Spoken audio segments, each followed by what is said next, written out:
Kita pergi dekat Play Store, kita download dia, apps ni percuma je.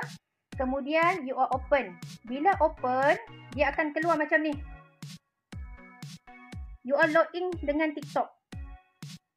Jom sama-sama kita buat. Lepas ni kita buat demo. Okey, login dengan TikTok. Lengkapkan pendaftaran tersebut.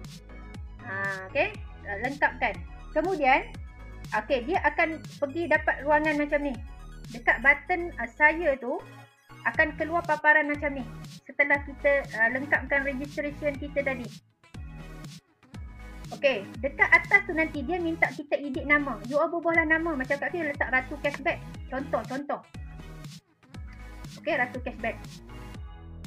Okey, you all masukkan kod affiliate Kak Fi IW. Huruf I huruf besar ya. IW7QFX. Masuk yang ni.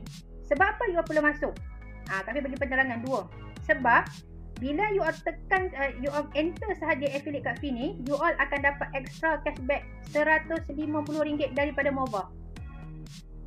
Dia add on. Setiap kali you all bershopping nanti dia akan bagi tambahan. Okey. Pertama. Yang kedua, bila you all dah tekan saja IW7QFX ni, on the spot, dia akan keluar macam ni. Perujuk saya. Okey, perujuk saya tu adalah Kak Fi. Kak Fi ambil tanggungjawab untuk bantu dan guide you all as a care line bagi pihak Mova. Sekiranya you all ada permasalahan tentang Mova, tentang tak pandai pakai, tak ada confident, tak tahu, keliru, confused, takut. Okey, you all boleh rujuk Kak Fi dekat sini. Kak Fi akan bantu.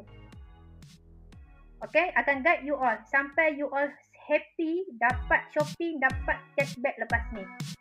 Okey, yang mana dah letak ni, cuba tekan Ratu Cashback tu, yang topi kuning tu, tekan and then say hi pada Kak Fi.